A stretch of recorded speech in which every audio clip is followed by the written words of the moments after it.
My name's Michael Horne. I'm a Raspberry Pi enthusiast and blogger, and I co-organise the Cambridge Raspberry Jam and Pi Wars. I want to talk to you today about my music box project, which is that and is that. I know it looks bigger on the screen.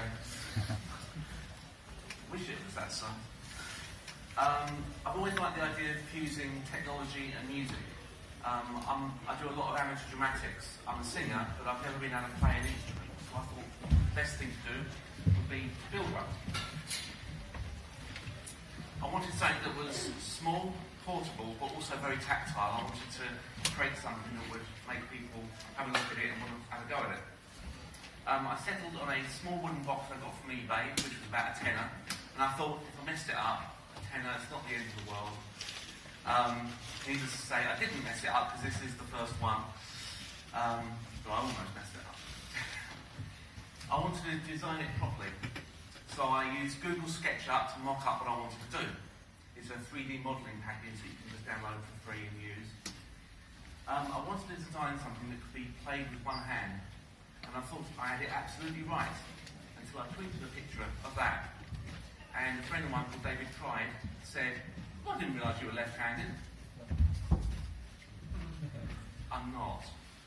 I'm not left-handed, and I had buttons completely the wrong way round.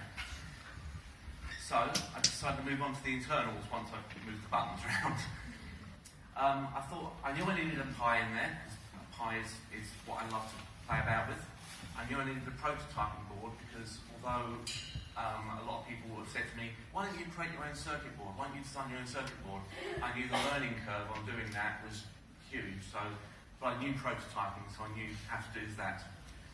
I knew I needed some way of playing sound, so some speakers and an amplifier, and also a battery circuit to make it portable. That was the final, sort of final, external design. I'll come on to why it wasn't quite the final design. I knew I wanted the hand controls to be as close to a full octave as possible, so I ended up with 7 notes, which is, I think it's one shy of being a full octave. So I put the buttons on top, and I wanted an analog component as well. So I had 3 dials, one to control the volume, one to control which instrument was being played, and one to control which range of notes was being played. So if I wanted to go higher, I could just turn the dial higher. These will be wired up from the analog to digital converter, which is good old MCP 3008, which I seem to be using on every project I make. And the knobs would control, as I said before, volume, instrument, and range. I needed buttons, lots and lots and lots of buttons. I ordered about 50 buttons, and they were all different types, and they arrived in bits and pieces from China and from CPC. And I got hold of them, and I suddenly realised that I'd ordered way too many buttons for what I needed. Fortunately, Adafruit do these clever buttons with LEDs built into them, so I could have blinkies as well. Unfortunately, I managed to burn out some of the yellow LEDs whilst I was soldering them inside the box, so only the white ones work. And I bought several different types of potentiometer and knobs to go on them.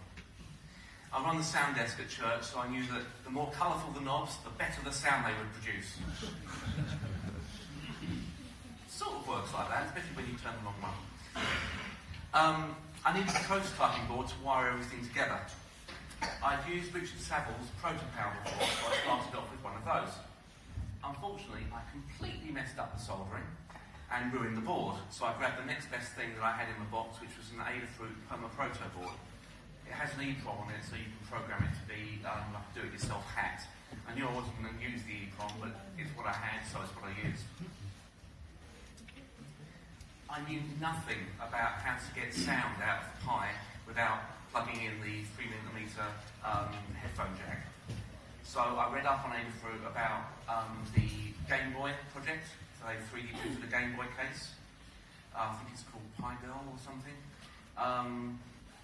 And there's a whole section on building the Game Boy's sound circuit. So I sort of copied that and got hold of an amplifier and speakers. Now I knew I didn't have much space in the box after I put the Pi in there. And I thought, the last thing I want to do is run out of space. So I went for these ones. And the plan was to attach a pair of them upside down so that the sound comes out of the bottom of the box. and then I later drilled some holes so that the sound would come out, and I stole some rubber feet out of a Pi Zero Essentials kit to lift it up a bit better. Right, power. Now, building portable things for the Pi is quite easy as long as you're not restricted on space. You get a mobile phone charger, plug it in, away you go. But I knew I needed to power the amplifier as well. So I thought I'd get a power boost charger from Adafruit again.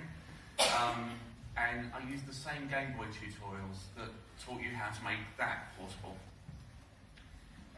The battery I ended up with is a 3.7 volt power source, and I used the power boost charger to convert it to the 5 volts that the Pi would need, and also the power that the amplifier needed. So I moved on to using LiPos. Now, LiPos are fantastic normally, unless you puncture them, overcharge them, undercharge them, stamp on them violently, or just basically misbehave with them. I thought this little flat LiPo from Adafruit was perfect, nice and small. It didn't have much room in here. And of course, Raspberry Pi. I bet you wonder when I was going to come on. I thought, I know what, I'll be doing multi-threaded programming, so I need something with more than one core. Slightly naive, but I thought I'll get more than one core, so I used the Raspberry Pi 2. I think it was before the 3 came out. The nice thing about the 2 is that it's slightly lower power requirements than the 3 because it hasn't got Bluetooth and Wi-Fi on board, so it lasts for longer. This was some photographs of the build with a rare photo at the bottom right of the proto power in the early stages. As you can see, I've got really, really hot Dremel skills. I wish I had more DIY skills, but I don't. So that's the outside of the box taken care of. Let's see what kind of madness lies inside the components. Wiring. Looking at it now, I'm kind of speechless as to how bad the wiring is.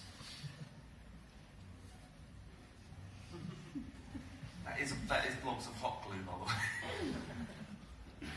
Bird splodged on. A friend of mine, Brian Corteil, who is upstairs doing show and tell, told me that I could have done a much better job on making the wiring tidy. So if you ever want to see how to do it right, have a word with Brian, he'll show you how it's supposed to be done, all neatly twisted together. You can see here where I put the on-off button, which is the shrink-wrapped metal circle in the middle. Yeah, I put the on-off button there. Does anybody see a problem with putting the on-off button there? One of the problems I had with the music box in use was that as soon as I closed the lid, everything shorted everything else. It didn't fry anything, which I was actually quite surprised at. If shorting blew up a Pi, I would have gone to about a dozen of them. So there were a lot of connections that just shouldn't have been there. Surprisingly enough, the box reset itself a lot before I decided to cover absolutely everything with electrical tape. Never discount electrical tape in your builds. When it came to the software, I had seen one of the Raspberry Pi creative technologists use Python and Sonic Pi together. He had a climbing rope that he does gymnastics on, and he'd wired up capacitive sensors all the way up the rope, and then he had that communicate with Sonic Pi. And I thought that would be the way I wanted to go. And I also wanted to use GPIO 0 for reasons which I'll come on to in a minute. There we go. However, using Sonic Pi ended up being a bit of a dead end. It's an awesome piece of software, I love it to bits, but the Python library that you use to communicate with Sonic Pi just has too much latency. In other words, it's just too slow. You press a button, and then it plays. So, and I wanted it to be immediate, so when you pressed the button, the notes came out. So I looked around to see what options I had and came across something called FluidSynth. Now, FluidSynth uses things called sound fonts. They're a bit like regular fonts. Normal fonts, it describes the typeface. Sound fonts describe sounds. The the nice thing about sound fonts is that you can download a whole orchestra and different instruments all made out of these sound fonts. You just put them in the right place and away you go. So I have the sound library and I have my main framework to hold it together, which is GPIO0. If you've never heard of GPIO0 and you've never used it for physical programming, it's fantastic. It abstracts a lot of the more complicated stuff. And why am I typing that? Of RPI and GPIO. It's really good, and the best thing about it is it has lots of inbuilt classes for LEDs, buttons, buzzers, and it has lots of inbuilt events.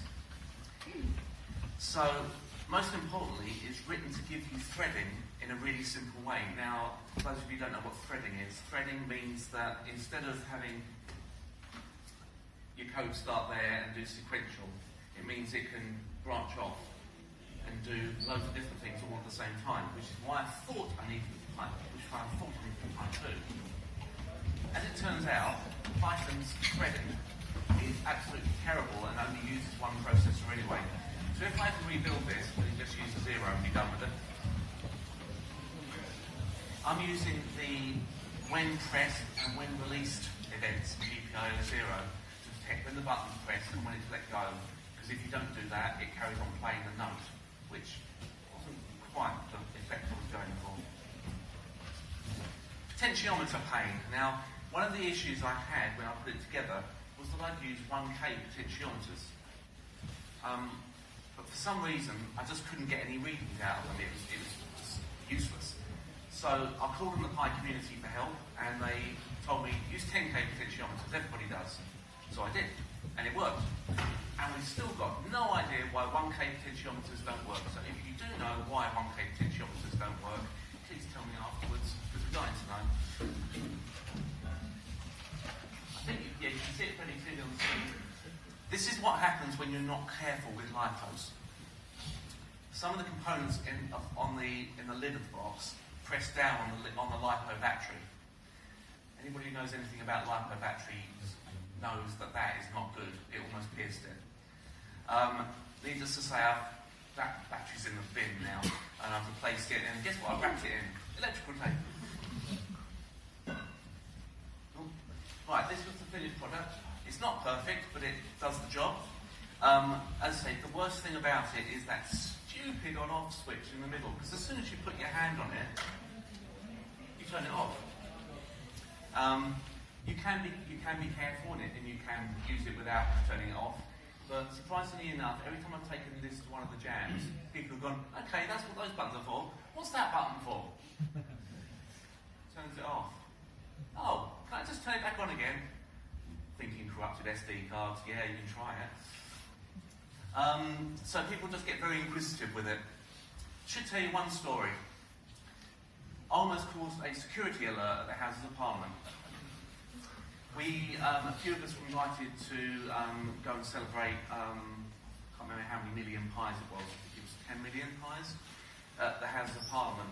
So we took all our kit along and people were going through and they were getting their bags searched and regular stuff for a government institution. Anyway, the guy pulls this out of my bag, looks at it and sort of turns it over, and the catch pops open. What is this, sir? He asked me. It's a music box. Excuse me, sir. It was all very, very, I don't know, it was just very tense for a moment there. And I explained it to him, and I explained what was inside it, how it worked. He said, you do realise, sir, that if we'd have put this through the X-ray, we would have hit that big red button over there, which caused the police. And then men with guns would have arrived. Okay, I'll take it back again now. Right, here we go. Live demo time. Will it work? We don't know. Right, turn it on. Blinkies. Magically, what should happen is that all of these should come on at the same time. They don't, because I've burnt them all out.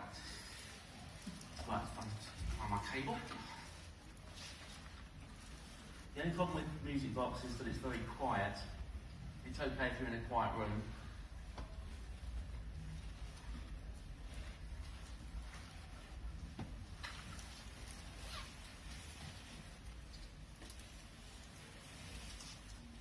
So you put your hand on top.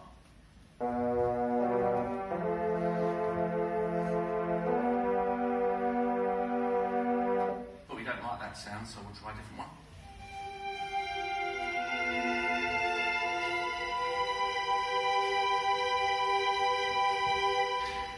And there's about 23 different sounds on here, ranging from 80s to 90s to downright weird. That's amazing. Want to change the range between the others?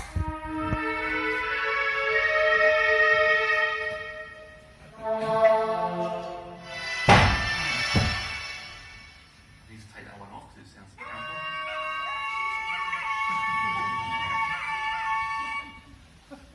That's the sound of me with 1K potentiometers. For those who go to church. And now we're at the seaside. There are loads more on there, but it's very fine controls. Anyway, that's the end of the presentation. Good news me, the live demo actually worked. If anybody wants to get in contact with me, those are my contact details. I've got a blog which I try and post to every day with various bits of high news. And if anybody wants to see the slightly amateurish code, you can go on GitHub and have a look. That's it. Are there any questions? Oh yes, the two buttons on the back. The two buttons on the back, one's to reboot it and one's to turn it off. Because you can't just pull the power, because you have to put your hand next to the light though. So press that and all goes quiet and the light goes off the front. Any more questions? No? Thank you very much.